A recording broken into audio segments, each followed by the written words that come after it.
Good afternoon to one and all present over here, who are the students who are sitting over here at Satyan School of Languages, as well as the people who will be watching us after this video would be uploaded. So sir, first of all, I would like to wish you a very happy Teachers' Day. You have been an incredible teacher.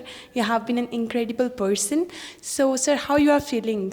That you have got so many wishes, like a lot of volunteers, lots of students, they wished you in like WhatsApp, and they just expressed their love towards you. So like how do you feel after like receiving those messages? अच्छों ने अच्छा बुरों ने बुरा जाना, हमें अपनी अपनी ज़रूरत के अनुसार पहचाना, हमें चाहत नहीं मान सम्मान की, इतना ही बहुत है कि कुछ तो माना हमें, इतना ही बहुत है कि कुछ तो माना हमें। तो अच्छा लग रहा है कि इतना मान सम्मान दे रहे हैं, और जो नहीं भी दे रहे हैं वो भी अच्छा है।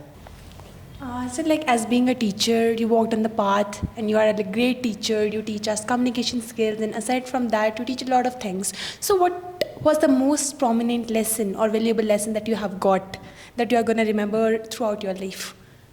If you would like to share it with us, so kindly. मेरा तो हर दिन ही स्मरणीय रहता है। हर दिन कुछ ना कुछ ऐसे अनुभव होते हैं, हर दिन कुछ ना कुछ ऐसे विद्यार्थियों से मिलना होता है, और विद्यार्थी जो नहीं भी होते तब भी उनसे ज्ञान का आदान प्रदान होता है। तब भी लगता है कि कहीं मैं शिक्षक हूँ, कहीं मैं शिष्य हूँ। तो क्या कह सकते हैं कि बड़ी अविस्मरणीय बातें हैं, बहुत सारी बातें हैं। हमेशा कहते हैं कि गुरु वही है जो गुण सिखाए। तो sir what do you think कि एक गुरु कौन होता है अकॉर्डिंग टू यू? गुरु वह है जो ना केवल अपने स्टूडेंट्स को, अपने शिष्यों को जीवन जीने के गुर सिखाएं, उनमें गुणों का विकास करें, बल्कि वो समाज के प्रति अपने दायित्व बोध को भी बढ़ाएं। और वह तब संभव जिसमें समाज के प्रति अपना दायित्व बोध विकसित हो गया है। वास्तव में वही शिक्षक है, वही गुरु है। What do you think? How would you describe the relation between a teacher and a student? और जैसे कि आप कहते हैं सर कि the relation should be like Krishna and Arjuna. मतलब हमें अर्जुन की तरह एक मतलब अच्छा श्रोता बनना चाहिए, विद्यार्थियों को श्रोता बनना चाहिए, और जो शिक्षक है उन्हें कृष्ण बनना चाहिए, वक्ता बनना चाहिए। तो सर आप मतलब कैसे मतलब कहेंगे कि आजकल के जो शिक्षक हैं वो किस तरह से एक कृष्ण का रोल निभा सकते हैं? निस्संदेह न्यूनाधिक मात्रा में वो कृष्ण का रोल निभा ही रहे होते हैं, हम ये नहीं कह सकते हैं। मैं फिर से कहना चाहूँगा कि जो मेरी संस्कृति मुझे सिखाती है, यह सिखाती है कि माता पिता और गुरुजन अच्छे भी हो सकते हैं, नहीं भी हो सकते, बहुत बढ़िया भी हो सकते हैं और नहीं भी हो सकते हैं। माता पिता और गुरुजन चाहे कैसे भी हो, हमेशा आदरणीय होते हैं, हमेशा हमारे सम्मान के पात्र होते हैं। उनका कभी निरादर नहीं करना चाहिए, अपमान नहीं करना चाहिए। क्यों? क्योंकि माता पिता की वजह से तो हम इस धरती पर आए हैं। आप सोचिए कि अगर माता पिता ना होते तो क्या आप यहाँ होते, मैं यहाँ होता? नहीं होता। और गुरु वो होते हैं कि बेशक वो आपको कुछ भी ज्ञान प्रकाश नहीं दे रहे, लेकिन फिर भी एक पद तो है, एक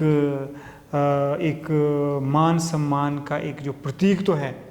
क्या पता उनकी ना बोलने से, क्या पता कि उनकी उपस्थिति से हमारे भीतर क्या रूपांतरण हुआ है। So like there are lots of teachers. There are some academic teachers, some spiritual teachers we talk about. Many of like I would like to cite some examples. We talk about Sadhguru, we talk about Osho, we talk about Premanand Maharaj ji. So sir, what do you think? Means all the people, they know that they like hold a very great position. They have like great knowledge, and they are at that point. Means they are to be called as teachers. So sir, why these things are happening? Like most of them, they are going and blindly following the other ones. Not why all the teachers are not coming forward together in order to like have the social revolution. आज की जो शिक्षा है वो स्वार्थ के लिए है, समाज के लिए नहीं है। आपने देखा होगा कि जब शिक्षा के क्षेत्र से जब कोई बड़े से बड़ी डिग्री वाला, बड़े से बड़े ओहदा वाला इंसान भी एक धर्म गुरु के चरणों में बैठा हुआ पाया जाता है, बुरा अच्छा कुछ नहीं है। मैं कहता हूँ कि आप जजमेंटल ना बने। मेरा यह कहने का कोई ध्येय नहीं कि अच्छा है या बुरा है, वो आप खुद देख लें। तो क्या यह इस बात को इंगित नहीं करता है, इस बात की ओर इशारा नहीं करता कि कहीं ना कहीं हमारी शिक्षा कहीं कुछ और है और समाज कुछ और ही है? समाज अपेक्षा करता है शिक्षा से कि शिक्षा हमारी ज्ञान पर को, शिक्षा हमारी मूल्य पर को, वैल्यूज़ बेस्ड होनी चाहिए, नॉलेज बेस्ड होनी चाहिए। लेकिन ऐसा तो नहीं है। शिक्षा तो सिर्फ और सिर्फ जॉब ओरिएंटेड है। आपने देखा होगा कि ये जो आपने गुरुओं के नाम कहे वो तो क्या आपको लगता है कि अच्छे से अच्छा शिक्षक चाह कर भी समाज का भला नहीं कर पा रहा है इस शिक्षा व्यवस्था में? और जो अच्छे से अच्छे शिक्षक है वो बाध्य हो जाते हैं कोचिंग सेंटर खोलने के लिए। वो राष्ट्रीय स्तर पर ऊंचा नाम है उनका, जबकि ये कोई बड़ी बात नहीं है। कोचिंग संस्थान में अगर आप अव्वल दर्जे के राष्ट्रीय स्तर पर शिक्षक है तो कोई अच्छे शुभ संकेत नहीं है। मैं इसको बुरा नहीं मानता हूँ, क्योंकि उनका भी लोकतांत्रिक अधिकार है। लेकिन वास्तव में देखा जाए तो वो कमी तो हमारी शिक्षा व्यवस्था की है। नहीं तो क्यों लोग, बताओ, क्यों बच्चे कोचिंग संस्थानों में जा रहे हैं, क्यों बच्चे बाहर स्कूल और कॉलेजों में उनको शिक्षा नहीं मिलती है जो छोटे छोटे स्थानों में मिलती है? मिलनी चाहिए, एक्स्ट्रा हेल्प मिलनी चाहिए, लेकिन इस तरह से तो नहीं मिलनी चाहिए। वही बात है, जब लोग शिक्षा व्यवस्था से डॉक्टरेट की डिग्री करके जाते हैं, अच्छे अच्छे ओहदे पे, पदवी पे सेवानिवृत्त होते हैं, उसके बाद वो ढूंढते हैं कि जैसे आपने कहा कि किस गुरु को देखा जाए ज्ञान के लिए। फिर वो बाहर की उनकी यात्रा शुरू होती है। कब शुरू होती है? और वो बाहर की यात्रा ही शुरू बाहर की ही रह के रह जाती है। उससे क्या होता है? वो अपनी मूल से नहीं जुड़ जाते हैं। सत्य का फल मिला नहीं, खिला नहीं स्नेह का फूल, फल फूल की नहीं सत्यन, मूल की है यह भूल, मूल की है यह भूल। सत्य का फल मिला नहीं।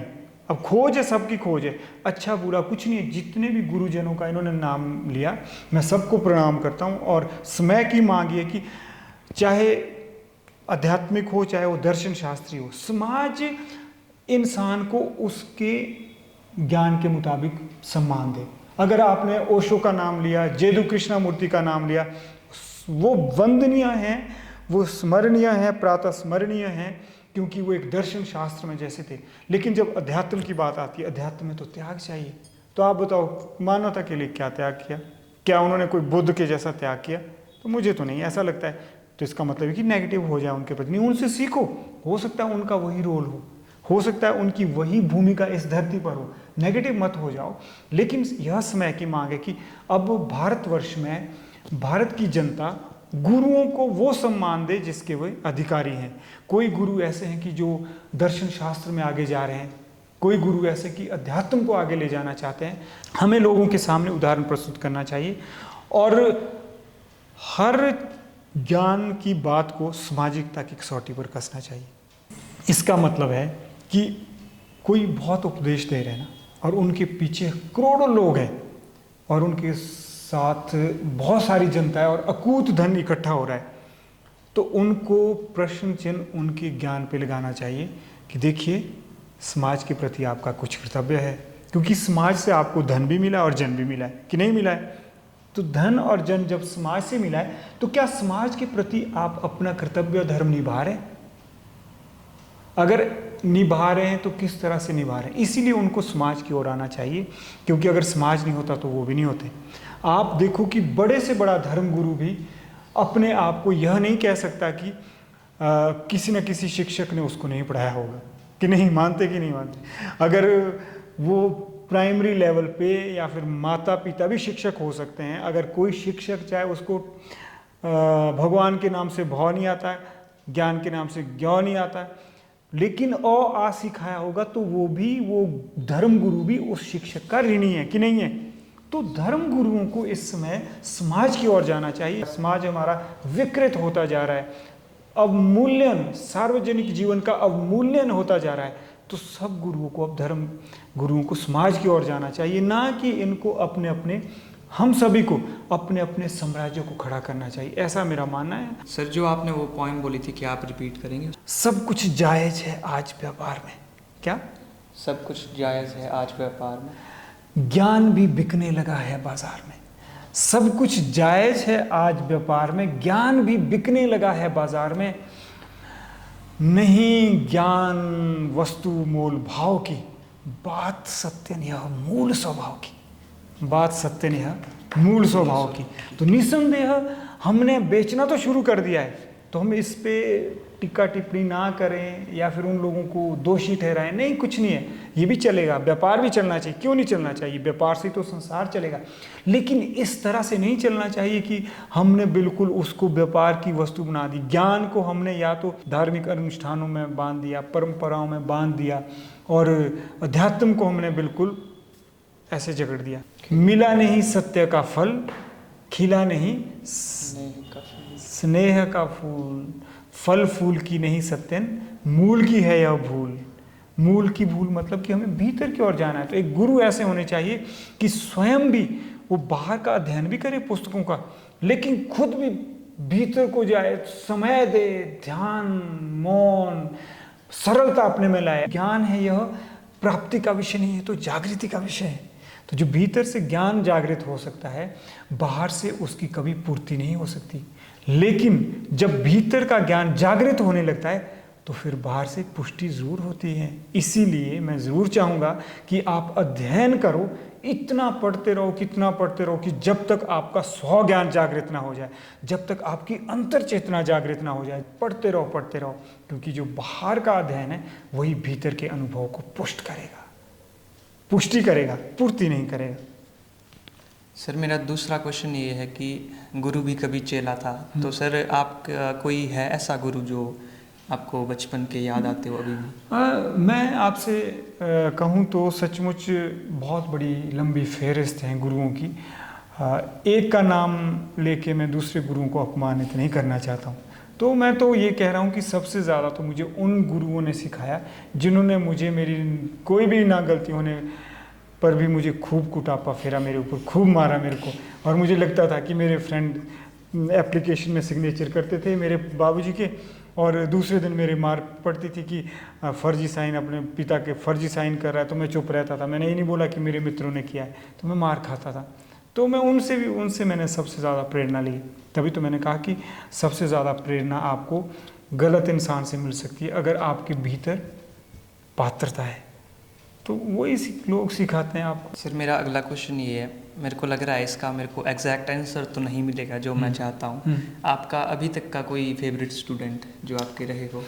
मेरा प्रयास यह रहता है कि जैसे मैं अभी आपसे बात कर रहा हूँ तो समय मेरे लिए समाप्त हो जाता है, मुझे ऐसा अनुभव होता है, ऐसे महसूस होता है। Time simply ceases to exist for me. तो जब फेवरेट स्टूडेंट और शिक्षक की बात आती है, या तो मुझे थोड़ा सोचना पड़ेगा, मुझे अपनी स्मृति में जाना पड़ेगा, मुझे डाउन द मेमोरी लेन जाना पड़ेगा, या तो मुझे ये करना पड़ेगा। नहीं तो अगर मैं कहूँ कि जैसे मैं यहीं हूँ ना, प्रेजेंट में हूँ, तो आपसे बड़े फेवरेट स्टूडेंट कौन हो सकते हैं?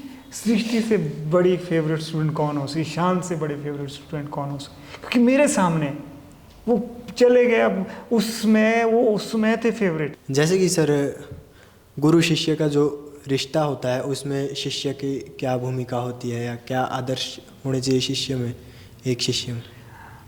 गुरु मिलने आसान है, शिष्य मिलना बड़ा कठिन है।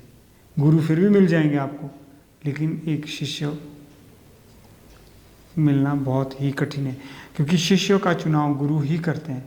जैसे मान लीजिए शिष्य ने गुरु का चुनाव कर दिया, मान लीजिए कोई भी शिष्य चले गए गुरु के पास, तो उनको क्या पता कि गुरु का स्तर यहाँ है यहाँ है, शिष्यों का स्तर तो ये रहा, ठीक है, गुरु का यहाँ भी हो सकता है, यहाँ भी हो सकता है। वो तो बेचारे फिर, समझ रहे आप मेरी बात? तो सबसे ज़रूरी है कि शिष्यों को पहले अपने हृदय को पवित्र बनाना चाहिए। प्रार्थना भी काम आ सकती है। प्रार्थना मतलब कि कुछ तो ऐसी शक्ति है ना, अपने आप को समर्पित कर दो उस परम चेतना के आगे, सृष्टि माता के आगे समर्पित कर दो खुद को, कि अगर सचमुच मेरे में अगर पात्रता है तो मुझे ज्ञान अमृत मिलना चाहिए, और सही माध्यम से मिलना चाहिए, और सही साधन से मिलना चाहिए। तो मुझे ऐसा लगता है कि एक शिष्यों को सबसे पहले शिष्य होने की पात्रता है पवित्रता, और पवित्रता आती है विनम्रता से। कि जब शिष्य अपने आप को, अगर मान लीजिए जजमेंटल नहीं समझ रहा है, जो शिष्य किसी भी गुरु की निंदा कर रहा है, वो शिष्य कभी नहीं हो सकता, किसी का वो शिष्य कभी नहीं हो सकता। क्योंकि शिष्य को हर गुरुजन का और हर माता पिता का सम्मान करना चाहिए, चाहे उनसे कुछ भी प्राप्त ना हो, फिर भी वह आदरणीय ही रहते और आदरणीय ही रहने चाहिए। शिष्य की सबसे पहली पात्रता पवित्रता है, स्वच्छता है, विनम्रता है, उसमें अहंकार नहीं होना चाहिए, और फिर वो भोगी विलासी नहीं होना चाहिए, उसे अपनी इंद्रियों पर कंट्रोल होना चाहिए। क्योंकि ज्ञान कहाँ से मिलता है हमें?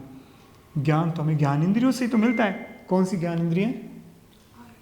हाँ, जो 5 ज्ञान इंद्रियां हैं, और फिर जब ज्ञान को कर्म में ढालते तो कर्म इंद्रियों का प्रयोग होता है। तो कर्म इंद्रियों का प्रयोग और ज्ञान इंद्रियों का प्रयोग अगर सही तरह से हो गया तो मन हमारा मित्र बन सकता है उस विद्यार्थी का। और अगर मन मित्र बन गया तो बुद्धि का विकास होता है।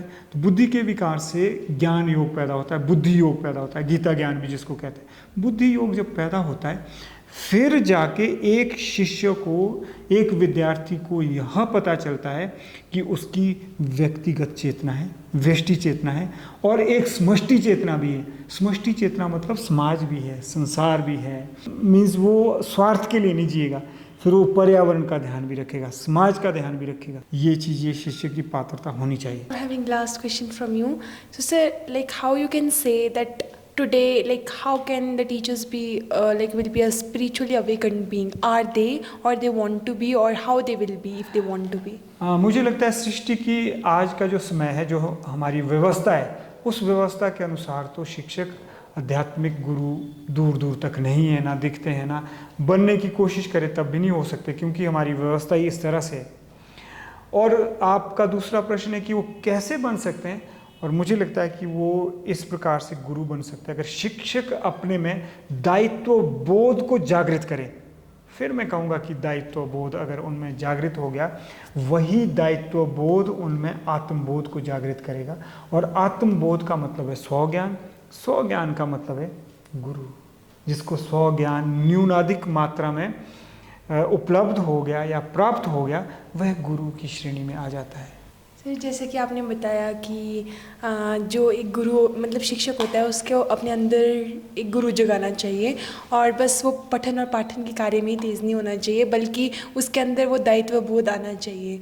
और सर जो आपने एक वो कविता बताई थी, वो मुझे बहुत अच्छी लगी। If I am able to like recite it, मुझे अगर मैं गलत हो सर तो मुझे सही करना। सर वो वाला बहुत अच्छी कविता थी कि मिला नहीं सत्य का फल, ना खिला स्नेह का फूल, फल फूल की नहीं, फल फूल की नहीं, सत्यन मूल की है भूल। It was so nice. And sir वही है कि जो आज के हमारे शिक्षक हैं, उन्हें अपने अंदर वो बोध को जगाना है कि उन्हें समझना है कि हमारा पूरे मतलब समाज के लिए क्या कर्तव्य है, हमारा मतलब हमें अपने अंदर वो चेतना जगानी है, जिससे मतलब एक कृष्ण की तरह काम करना है हमें। जी बिल्कुल।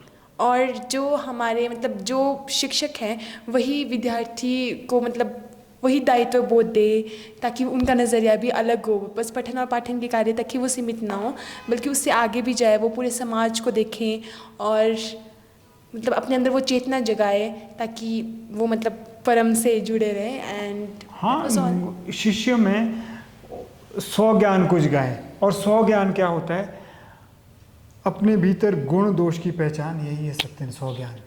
जब शिक्षक विद्यार्थियों की सहायता करेंगे अपने भीतर गुण और दोष को पहचानने में, तो स्वतः ही उनका स्वज्ञान विकसित होना शुरू हो जाएगा। जब शिक्षक विद्यार्थियों को संवाद कला सिखाएंगे, संवाद कला का मतलब है कि उनकी ज्ञान इंद्रियां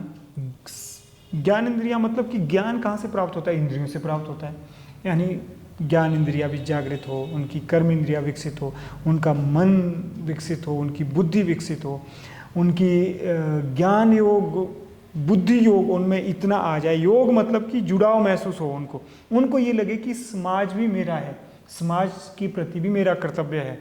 सो सर एक बार फिर से आपको शिक्षक दिवस की हार्दिक शुभकामनाएं, और सभी शिक्षकों को जिन्होंने हमारे समाज में मतलब इतना बड़ा अहम भूमिका निभाई है, तो उन सभी को भी शिक्षक दिवस की हार्दिक शुभकामनाएं। हम आशा करते हैं कि आप भी अपने अंदर वो सत्यबोध, वो जो सर ने हमें बताया, आंतरिक चेतना को आप जागरूक करेंगे और एक नया सोशल रेवोल्यूशन लाएंगे। धन्यवाद। बहुत बहुत धन्यवाद। जय हिंद, जय भारत, जय विश्व।